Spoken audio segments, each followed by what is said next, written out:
Nation, it's July 15th, 2015. My name's DeFranco, and let's get you filled in. And the first thing I want to talk about today is Canada. I love Canada. On top of me just loving them in general, and historically they are the most passionate fans in the nation. According to a new international survey, Canada is the most admired country in the world. Also having the best reputation thanks to 4 key factors: its effective government, absence of corruption, its friendly, welcoming people, and welfare support system. As far as the runners-up, you had Norway, Sweden, Switzerland, and Australia, with a good old US of A coming in at 22nd. The survey also gave us another list, and that was of self-image. Canada was the most admired worldwide, but what about people's thoughts about their own country? Well, that's where Australia ranked number 1, followed by Canada, Russia, India, Germany, and the United States. And while I had a small laugh that the United States rated themselves 6th, even though they're 22nd worldwide, it was crazy because Russia rated themselves 3rd, while worldwide they were 52nd. And the main point of this story is, Canada, I love your faces, except during the Winter Olympics, then you become dicks for a small amount of time. You know it's true. And from there, I want to share some stuff I love today, and today in awesome. And the first bits of awesome are Christmas movie trailers. The first being, for one, I'm damn excited to see, and that is Amy Poehler and Tina Fey in Sisters. I just need more of those ladies in my life, always. And then we got a trailer for Jennifer Lawrence's movie Joy, which is the story about the woman that made the Miracle Mop. And I'm very excited to see her reunite with Bradley Cooper and Robert De Niro. Then the Netflix awesome just keeps a-coming. They just released the new trailer for Narcos, which is their new original series about the rise of Pablo Escobar. They've just been killing it with their new series, so I'm excited for August 28th to come around. Then we got a new video donkey for anyone else that hates capture, which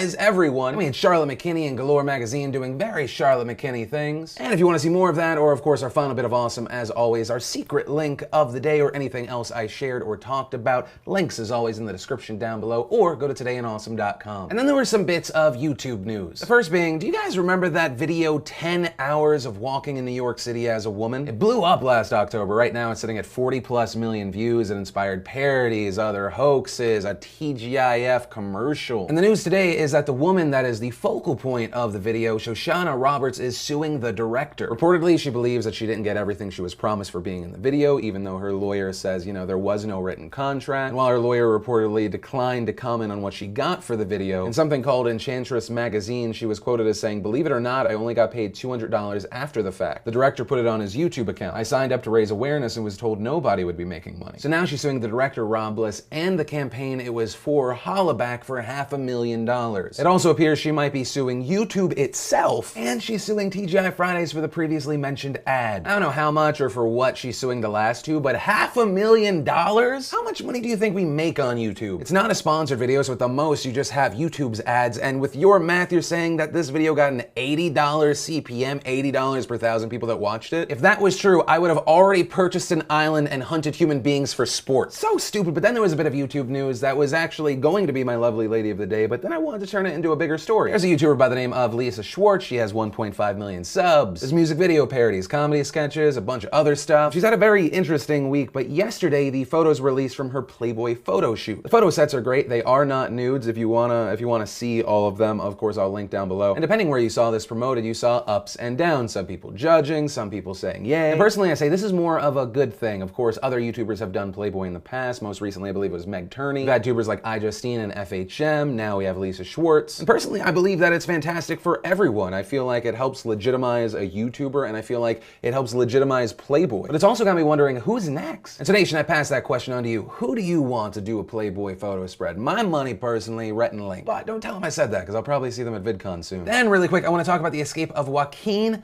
El Chapo Guzman. You might have heard the news that on Saturday night he escaped from a maximum security prison in Mexico. So the question became, how the hell did he do this? The answer was a tunnel, which in my head was this very claustrophobic situation of this guy military crawling, but the video was released during a press conference held by Mexico's National Security Commissioner, and it's amazing. There's plenty of room, there's a ladder system, they lit the whole thing. The tunnel was just under 5,000 feet long. There was some sort of transportation, bike, motorcycle deal. I guess because only assholes get winded when they escape from prison. As far as Guzman himself, there is a $3.8 million bounty on his head, but I don't know if we'll be seeing him anytime soon. Last time he escaped, he was on the run for 14 years. Then we have to talk about the newly released video that shows California police opening fire and killing an unarmed man. The city of Gardena, California had seemingly been trying to suppress this video. In court, the city argued that they had settled a lawsuit for $4.7 million with the belief that the video would then be kept secret, but a federal judge said no. There was strong public interest in in releasing the footage because the fact that they spent the city's money, presumably derived from taxes, only strengthens the public's interest in seeing the videos. Moreover, defendants cannot assert a valid, compelling interest in sealing the videos to cover up any wrongdoing on their part or to shield themselves from embarrassment. And the video itself is infuriating and heartbreaking. It was Diaz Zeffirino who was gunned down June 2nd, 2013. Police were responding to a call that a bicycle had been stolen near a pharmacy and there were two men on bikes. Diaz then approached the officers trying to explain that it was his brother who had called everything in, and the two men weren't thieves, they were just his friends. In the video, it seems like he's just confused what one of the cops said, so he takes his hands from this and he just talks with his hands, at which point they shot him 8 times and he would die. Gardena police defended themselves, saying they believed that it was a justified shooting because the person was acting erratically and reached for his waistband, or you realize your officers completely just murdered somebody in the street, because an argument really never goes, you're wrong, here's $4.7 million.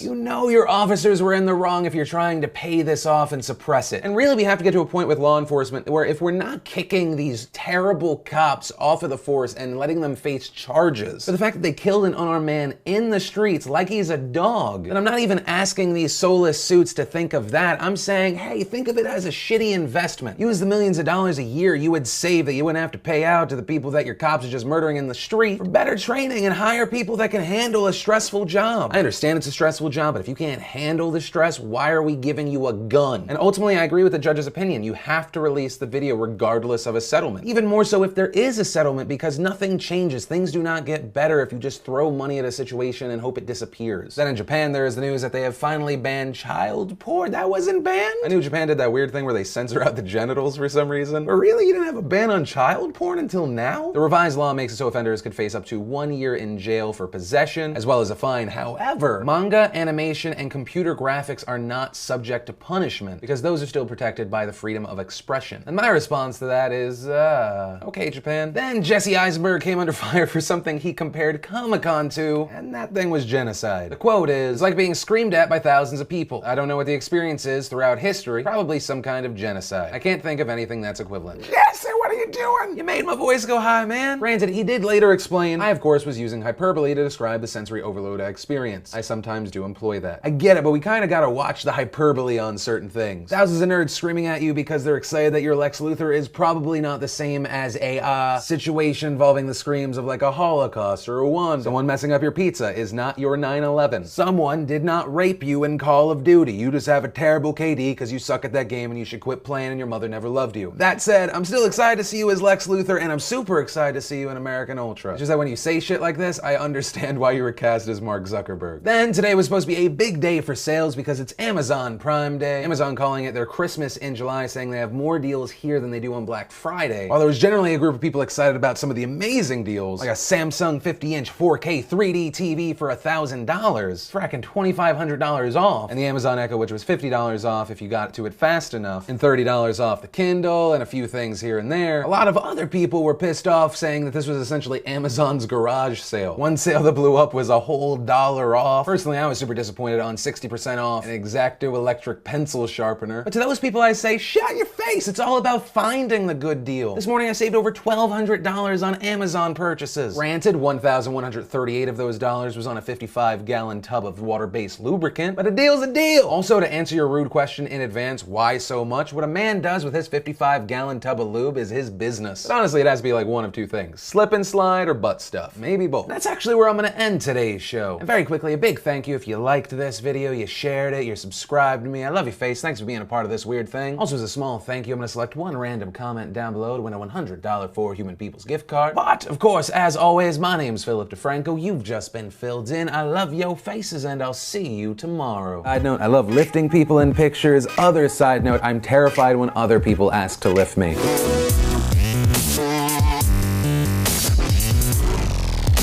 Also, if you're like, Phil, what are you gonna do with 55 gallons of lube?